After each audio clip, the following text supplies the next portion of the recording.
Well, hello there. Isn't this spring sunshine just glorious?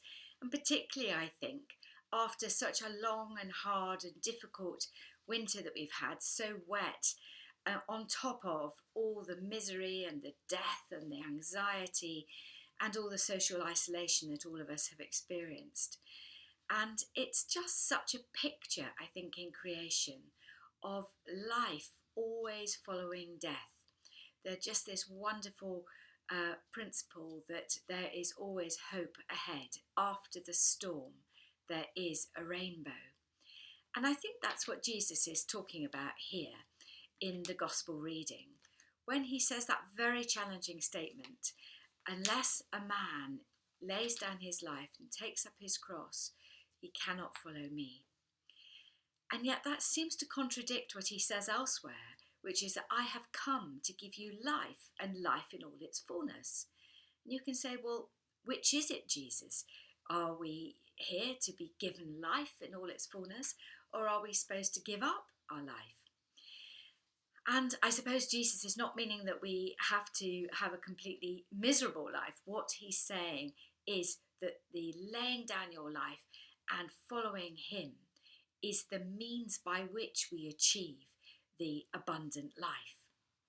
Without the laying down and the letting go, there can be no raising up and no resurrection. And we see this in the story of the young boy who offers his lunch, his 5 loaves and 2 fishes, and as a result of letting go of his lunch, dying in a sense, you could say, to his own hunger, that food is multiplied and used to feed a complete multitude, and it's his food that's used. You also see in the parable of the rich young ruler, Jesus has already taught that anyone who follows him will get way much more in this world and in the next if they will follow. And so he says to the rich young ruler, let go of what you have and follow me. But the rich young ruler, sadly, at that time anyway, was unable to do that and let go. And so he missed the abundant life, both in the natural realm. Jesus was promising natural blessing, not just spiritual blessing. This is not a Gnostic gospel that Jesus has come to proclaim, but a gospel that's rooted in our everyday life. So I was thinking about what it actually means to be a follower of Jesus, as I'm sure we all are in this Lenten period. And I caught up with a hen and a pig outside the church who were reading the advertised sermon topic, what can we do to help feed the poor? And the hen suggested that they feed the poor with bacon and eggs. And the pig thought about this for a moment and said, well, that's okay, but there's only one wrong thing with your suggestion. For you, it requires only a contribution, but for me, it requires total commitment. And of course, this is what Jesus is asking for. He's asking for total commitment. And we see that throughout church history in the lives of the martyrs and those people that are saints. And it's interesting that Jesus is talking about this in the light of the great injustice that he is going to suffer, which is the collusion of the state power represented by the elders, the education intellectual establishment represented by the scribes that he talks about, and the spiritual establishment represented by the chief priests, that unholy trinity that were opposing Jesus throughout his ministry, that we see again in Revelation, represented as the beast from the sea and the beast from the earth and the dragon. And where there's a collusion of the state to back, of spirituality of the church to back the state and to back a different interpretation of thinking and education, that's when trouble happens. And that's what Jesus is saying, and that's what needs to be challenged in his case, because it was going to lead to his death. And we see that in the life of Dietrich Bonhoeffer, who of course was brought up in Nazi Germany and says that amazing phrase, when Christ calls a man, he bids him to come and die. And he actually lived that out because he stood up against the collusion of the established church in Germany with what was going on with Hitler, and set up with others what was called the Confessing Church initially, which said that we stand for Jesus Christ, and was against the whole doctrine of cheap grace, of preaching forgiveness without requiring a change in the way you live and a change in the way you think. He spent much of his life, his very short life, rescuing Jews and from the clutches of the Nazis, and as we know, died only 3 weeks before the end of the war. But his example of actually practicing what he preached, of letting go of his life so that he might be raised up.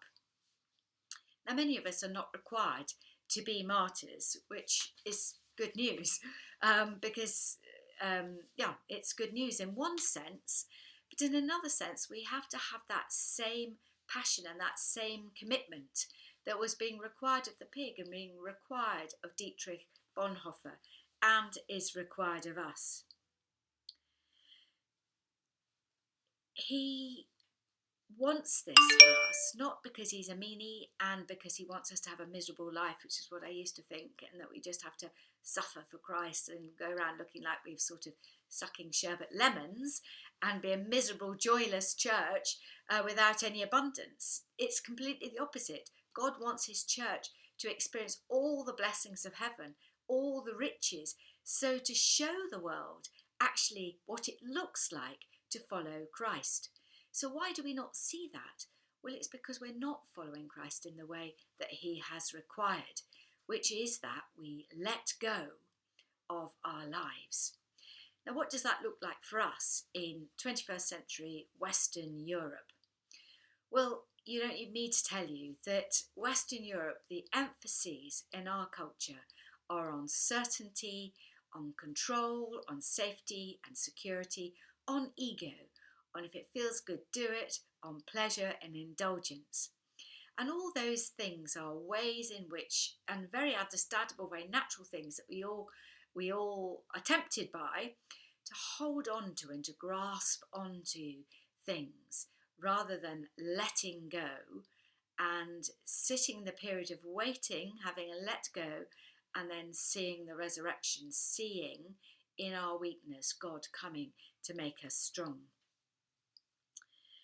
Abraham is a great example of this, I think, in our second reading. He is asked by God to leave all that he knows and his family and to go to a foreign land. And he does that without any reassurance, without any security, uprooting all of his family. Heaven knows what his friends and neighbours said of him. The father also said that you are going to have a child. And rather than, as Zechariah, doubting and unbelief, he let go of his need to have rational proof. He let go of the desire to self-protect. Oh, don't tell me that, God, I've been longing for a child all my life. I'm not going to dare to hope for that in case I'm disappointed. He let go of all of that and said, okay, God, that's what you said, and so I'm going to obey you, and I'm going to believe you and trust you, and I'm going to see your promise come about. You see, the way of following Jesus is the way down rather than the way up. Christianity, you could say, is the only faith that is a negative faith. It's not about attaining things, it's about letting go of things, letting go of all that is precious in our culture and our world to actually attain the pearl of great price, the greater thing. Letting go of our ego, letting go of our way of doing things. Peter was so shocked when Jesus says, I'm going to go to the cross and die. And despite the revelation that he's had that this is the Son of God only a few minutes before, he takes Jesus to one side and rebukes him. He doesn't want Jesus's way. He thinks Jesus has got it wrong. He doesn't like Jesus's plan, and so he rebukes God. And how many times do we rebuke God when we go through times of suffering and times of failure? We're like, either we rebuke God. God, why are you allowing this to happen? I'm a believer. I'm a follower in you. Why is this happening to me? I'm supposed to have a charmed and easy life.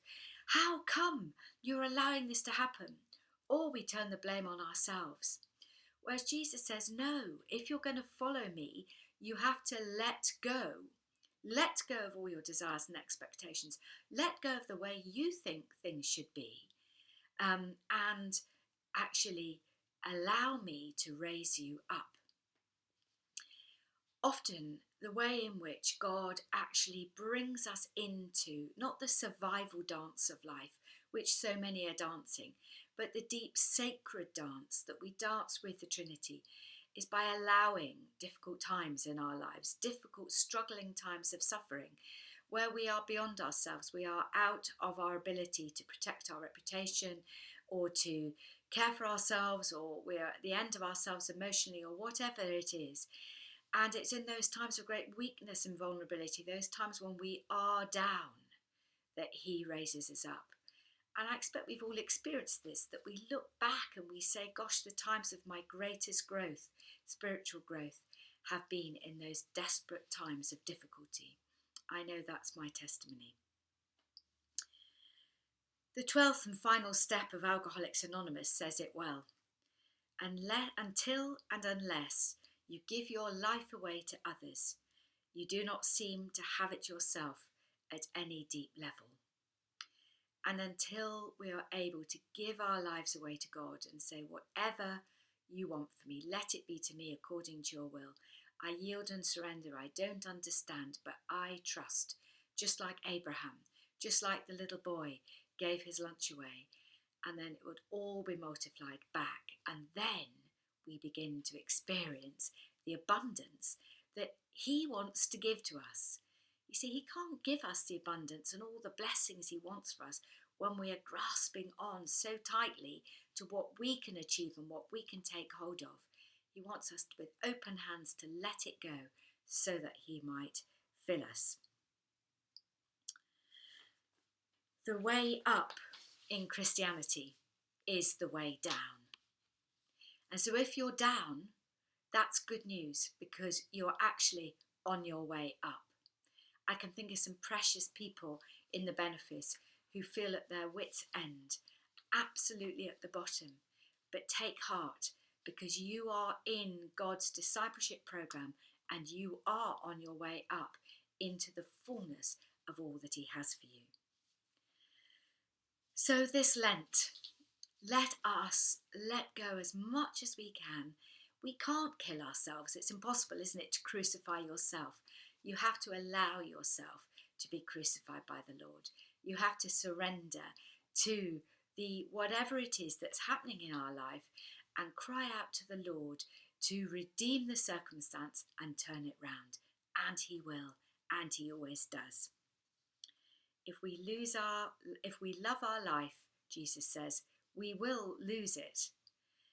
But if we let go of our life, that is when we gain it. We see the pattern all the time, as I said at the beginning, in creation. Life always follows death. There's always a dying. There's always something that needs to be sacrificed or laid down to die before the new thing springs into being. We are in a season of spring, not just in the natural realm, but I believe in our nation, in our spiritual life, and probably across the world, with all the amazing things that God is doing. And perhaps one of the beautiful things that God is redeeming out of this pandemic is how we've had to let go of the things that have caused us and brought us great pleasure in our lives. And they're not wrong things, but as we let go of our desire so easily to be able to travel and see people and community and love and friendship and be able to see each other's facial expressions, and so much we've had to let go of. But as we let go, I wonder what amazing new thing is going to spring up for us in our future. Well, we're going to travel together into the future, loving and helping one another, because He doesn't call us as His disciples to success. He calls us to learn, to love, and to let go. So let's do that together. God bless you.